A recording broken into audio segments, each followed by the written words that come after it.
ठंड का समय था। रात के 8 बज रहे थे। चारों तरफ सिर्फ कोहरा ही कोहरा था। गांव के सभी लोग अपने अपने घरों में थे।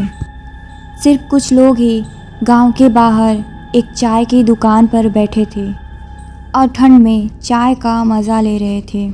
और तभी अचानक गांव से कुछ औरतों के रोने की आवाज़ आने लगी।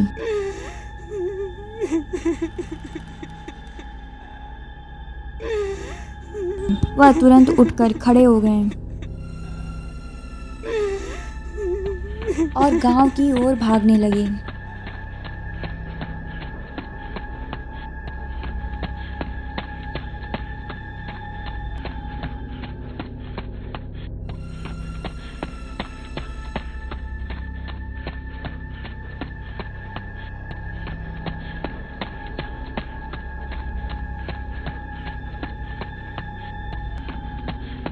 और एक घर के पास रुक गए। वो देखते हैं कि वहाँ एक लाश को लिटाया गया है।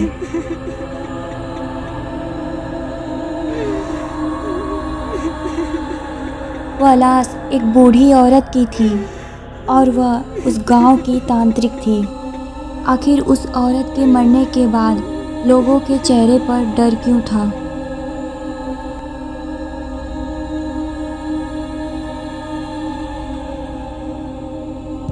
तभी दो लोग आपस में बात करने लगे।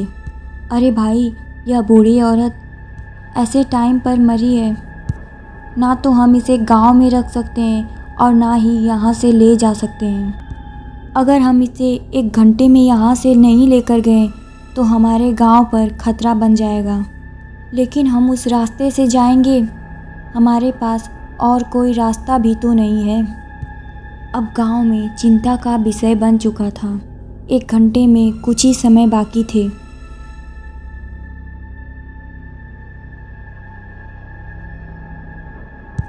उस बॉडी को गांव के बीच रखकर लोग उस समस्या का समाधान निकाल रहे थे।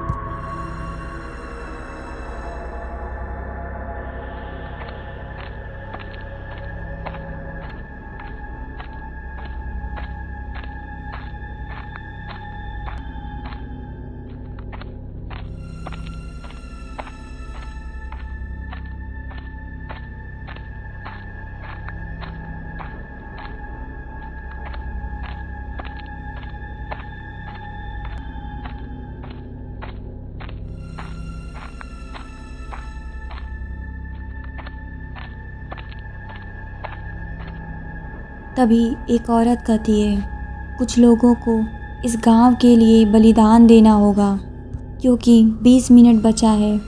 अगर तुम इसको यहाँ से नहीं लेकर गए तो वो आत्माएं उसके शरीर में आकर प्रवेश कर लेगी और उस आत्मा के प्रकोप से हमारे बच्चों को कोई नहीं बचा पाएगा। उसके अंतिम संस्कार के लिए 5 लोग तैयार हो जाते हैं।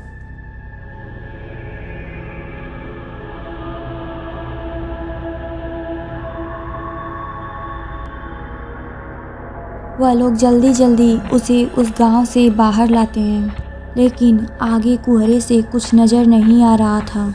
एक आदमी लालटेन लेकर आगे आगे चल रहा था और 4 लोग पीछे से उस बूढ़ी तांत्रिक को कंधे पर लिए।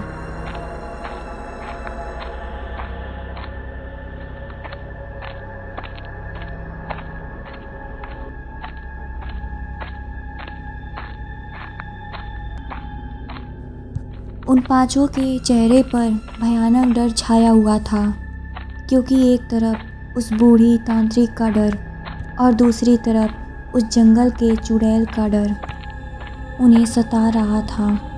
उन्हें कोई उम्मीद नहीं थी कि वह 5 यहाँ से बचकर निकल पाएंगे। वह चुड़ैल जैसे ही किसी मरी हुई चीज़ की गंध सूंघती है तो वह उसे खाने के लिए आ जाती है और रात में उसकी शक्ति 4 गुना हो जाती है।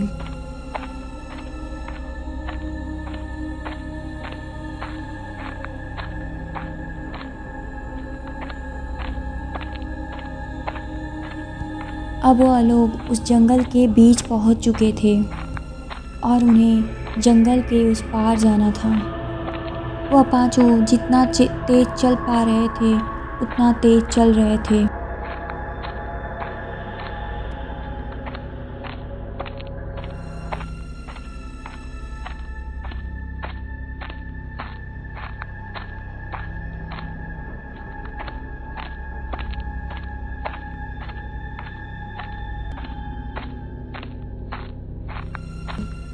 लेकिन तभी अचानक उन्हें एक काला साया दिखा और तुरंत गायब हो गया। अब डर के मारे आगे जाने की हिम्मत नहीं हो रही थी। तभी उन्हें पीछे से पायल की आवाज़ सुनाई देती है।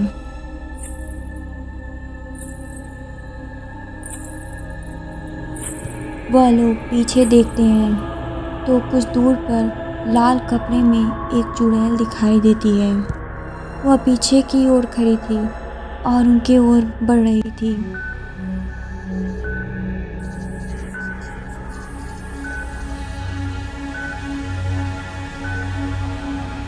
वह जल्दी जल्दी आगे की ओर बढ़े।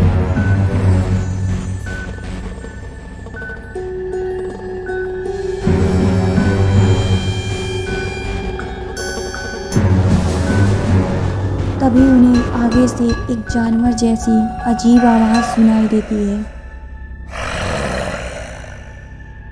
तब एक आदमी कहता है, चलो भाई हम पांचों एक साथ जाकर देखते हैं, क्योंकि अब अकेले आगे जाने की हिम्मत नहीं हो रही है।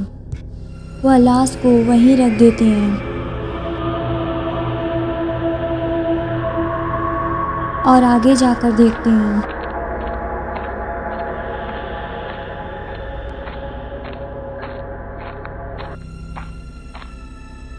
लेकिन आगे जाने पर वहाँ कोई नहीं था।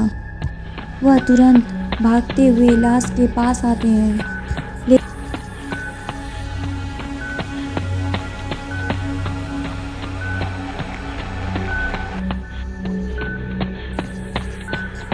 लेकिन उन्होंने जो देखा, उनके पैरों तले ज़मीन खिसक गई, क्योंकि वह लाश गायब थी।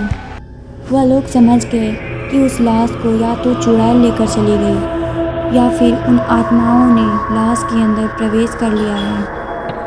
वो लोग भागने लगे। वापस जाते समय उन्हें सामने ही जंगल की चुड़ैल ने घेर लिया और वो पीछे खस गए।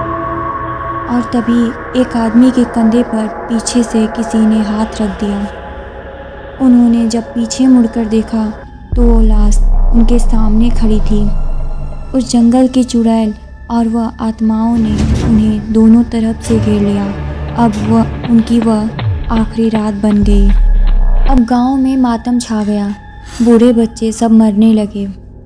जंगल की चुड़ैल और उन आत्माओं ने गांव के ऊपर अपना प्रकोप बरसाने लगी। गांव वालों ने सोच विचार कर एक तांत्रिक को बुलाया। तांत्रिक ने बताया कि इस गांव में अब कोई नहीं बचेगा, सब लोग मारे जाएंगे, क्योंकि ये वो आत्माएं हैं जो खून की प्यासी हैं।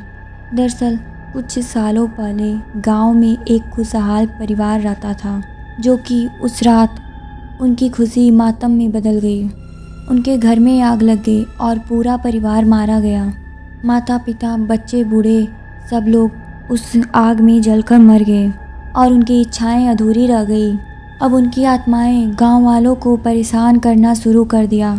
उसी समय गांव में यह तांत्रिक आई थी और बहुत कोशिशों के बाद उन आत्माओं को उस बूढ़ी तांत्रिक ने कैद किया था। और तभी उन आत्माओं ने उस गांव में चीख कर कहा था, जिस दिन इस औरत की मौत होगी उसी दिन 1 घंटे बाद हम लोग इसके शरीर में प्रवेश कर लेंगे और पूरे गांव को बर्बाद कर देंगे।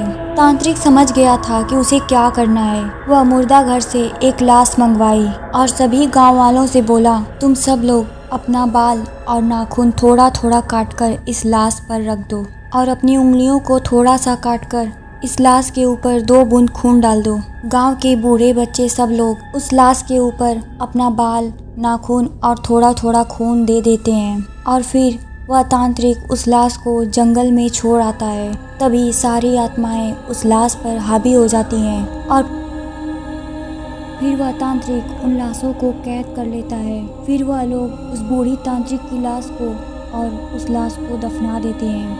उस दोनों लाश के अंतिम संस्कार होने के बाद अब पूरा गांव शांत था।